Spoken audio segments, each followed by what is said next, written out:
اے وطن پیارے وطن، اے وطن پیارے وطن، پاک وطن، پاک وطن۔ بسم اللہ الرحمن الرحیم۔ السلام علیکم ناظرین، آج ہم بات کریں گے موجودہ جو صورتحال ہے ہمارے جو چند دن پہلے ہوا ہے۔ دیکھیں، آپ جمہوری طریقے سے کوئی بھی پارٹی جو ہے وہ اپنا حق ادا کر سکتی ہے، جمہوری طریقے سے وہ اپنا سیاسی کوئی بھی وہ اپنی ریلیاں نکال سکتی ہے، جمہوری طریقے سے اپنا حق ادا کر سکتی ہے، لیکن اس میں یہ نہیں ہونا چاہیے کہ جس میں ہمارے ادارے جو ہیں ان پہ اٹیک آئے یا ان کو ہم کمزور کرنے کی کوشش کریں گے۔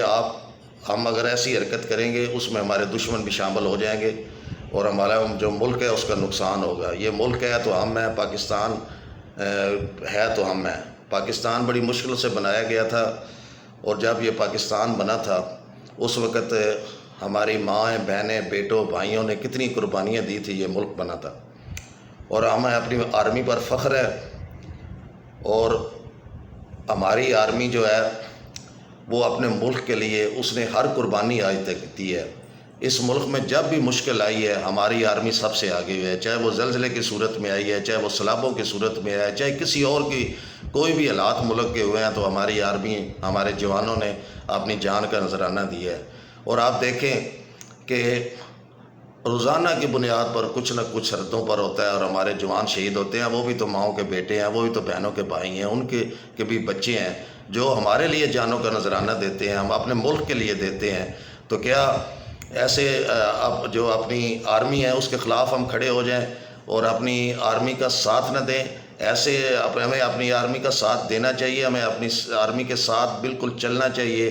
ہماری آرمی کی وجہ سے ہی ہم رات کو آرام سے نیند کرتے ہیں، سوتے ہیں، وہ سرحدوں پر ہمارے لیے پہرے دیتے ہیں، ہمارے لیے وہ رات دن کھڑے ہیں، ادھر ڈے اینڈ نائٹ ادھر کھڑے ہیں۔ کس کے لیے کھڑے ہیں؟ پاکستان کے لیے کھڑے ہیں، پاکستان کی عوام کے لیے کھڑے ہیں۔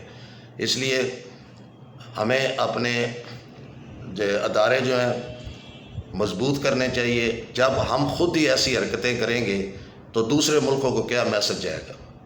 آپ کے ارد گرد دیکھیں کتنے دوست ہیں اور کتنے دشمن ہیں، وہ تو ہر وقت تیار رہتے ہیں کہ پاکستان کی کوئی کمزوری ملے، اور ہم خود ہی اپنے ملک کو کمزور کرنے کی کوشش کرتے ہیں ایسی حرکتوں سے۔ ایسا نہیں ہوتا، اور ہمارا ملک اتنا کمزور بھی نہیں ہے الحمدللہ۔ ہمارا ملک جواب دے سکتا ہے، ہماری آرمی جواب دے سکتی ہے، ہر لحاظ سے جواب دے سکتی ہے، ہماری عوام بھی دے سکتی ہے، لیکن یہ چند دن جو پہلے ہوا ہے یہ نہ پاکستان کے لیے بہتر ہے، نہ ہماری آرمی کے لیے بہتر ہے، نہ ہمارے اداروں کے لیے بہتر ہے۔ اس چیز کو ہمیں سوچنا چاہیے۔ ہمیں اپنے ملک کا سب سے پہلے خیال رکھنا چاہیے، سب سے پہلے پاکستان، اس کے بعد کوئی دوسری بات ہونی چاہیے۔ پاکستان ہے تو جمہوریت ہے، پاکستان ہے تو آپ کی سیاست ہے، پاکستان ہے تو سب پارٹی ہیں، پاکستان ہے تو آپ سب جو ہیں اس ملک میں اپنا اپنا کردار جمہوری طریقے سے ادا کر سکتے ہیں، لیکن جمہوری طریقے سے ادا کریں۔ پاکستان بہت قربانیوں سے دوستوں بنا ہے۔ جن ملکوں کی آرمی نہیں ہے، ہماری آرمی کئی ملکوں کی نہیں ہے، ان میں دیکھیں کہ لوگ ان کے گھروں میں جا کر مارتے ہیں لوگوں کو۔ آپ لوگوں کو چاہیے اللہ کا شکر ادا کریں کہ ہماری ایک اتنی بہادر آرمی ہے۔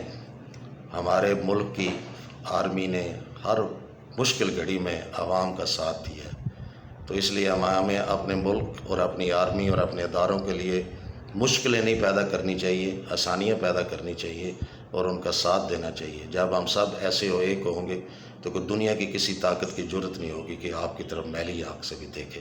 پاکستان زندہ باد۔ اس کے ساتھ ہی میں اجازت چاہتا ہوں۔ ہمیشہ خوش رہے، دوسروں کو بھی خوش رکھے اور ہمیں دعا میں یاد رکھے۔ اللہ حافظ۔